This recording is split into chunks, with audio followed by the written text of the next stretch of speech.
What's up guys, and welcome to the channel. In today's video, it is another home renovation. We are going to be doing our master closet, completely changing it up from the way it was when we moved in. So this is about a 19-foot long closet by maybe like 5 or 6 feet. So it's pretty long and very simple, just have the metal shelves. So we're basically going to tear this apart, fix the walls, paint the walls, and then build a custom structure in here. That should be pretty cool. So one last look at the original closet. Just basic, honestly. Primer white. We've already done these lights, those are new. So with all that said, we are gonna flip to the time lapse and work on this massive closet and then make it exactly what my wife is looking for.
All right, so you join me now 3 days later, and this is where we are at. We are coming down home stretch. I'd say maybe like 90% of the way done. So to kind of recap some of that time-lapse footage, day one was tearing out some of the carpet along with those ugly wire shelves, and then we built that whole wooden frame at the base of everything, got that squared away, and then repainted the walls just to make everything nice, clean, and white again. Day two was a lot of the wall structure and stuff like that. Then of course day three was more of that and finishing up the trim. So I'll do a quick walkthrough as it's in this state. So on this far right side, there's gonna be two massive doors that we're gonna build for here. And we have this iron-on stuff that's gonna go on these edges. So as you saw, we don't have any trim on these ones. It'll be those iron-on things. Now this is actually an IKEA dresser that my wife has had for several years. We chopped the rest of this top off and we chopped the feet off and set this nicely on the 2x4 frame and basically sandwiched this in with these pieces here. And then over on this side, as you can see, we have more shelving. And then this one will also be this piece because this is gonna be a door. So this will be a door for whatever we're gonna put there. And now this corner is actually gonna be for shoes. As you can see, it goes in pretty far. So you can easily put a pair of shoes deep inside there and then one right there. But so far it's coming together really nicely. And honestly, this was all done with just your basic hand tools. Really nothing too crazy. I'll have this whole kit linked down below. I bought one of the 6-piece toolkits and then the nail gun, which has been really, really helpful. I'm pretty impressed that this is only 3 days worth of work. I didn't think it would take us this little time to do so much building, but it is coming together. With that said, it is time to finish it, make it look perfect, paint it, and do all the detail work. So let's get right to it.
We are done with the build.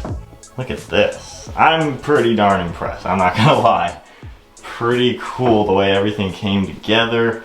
Got a few little things just to wrap up on it, but I think it's time to load it up. We're gonna paint the backs of the doors, but once you open them at least, you know, we have a nice cabinet in there, but we'll paint that to make it look a little bit better. But the hinges and everything worked out, and then I have magnets holding them closed. And then same with these doors over here, which are huge, opening perfectly. All right, and we are now completely done. Got some items in here all organized, and the closet is squared away. Honestly, pretty cool project. Took about 1 week. The first 3 days, like I mentioned, was all the building, kind of the heavy work, and then the rest of the week was just kind of all the fine tuning, which is a little bit tedious. So one thing I really like is how the carpet and molding turned out. So as you can tell, the carpet literally looks normal, and luckily all this lower molding that was on the back of the closet I removed. Obviously you guys saw that, and I had plenty to then put it back on the front of where all these 2x4s were. Did a little bit of caulking and some paint and everything, and it literally looks perfect. And the way we cut the carpet, all this molding was actually pushed down onto the carpet to where it holds it nice and tight. So it worked out really well doing the molding, Then of course, just building everything the way we did, it really came together nicely. Did a little bit of fine tuning on these doors just to align them up better. And all of this was about an $850 project. So really not all too expensive to do this, and just took a little bit of work. But there you guys go, building a custom master closet.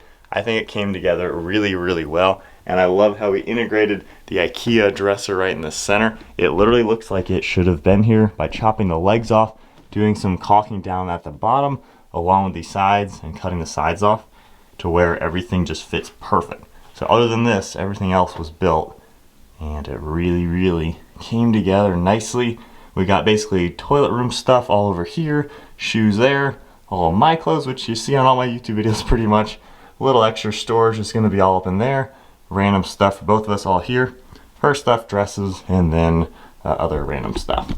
But there you guys go. Comment below if you guys done a custom master closet. Be cool to hear your ideas and what kind of things you did in different space rooms and size rooms and stuff like that. If you enjoyed the video, give it a thumbs up, hit that subscribe button, stay tuned for plenty more content, and I'll see you all in the next video.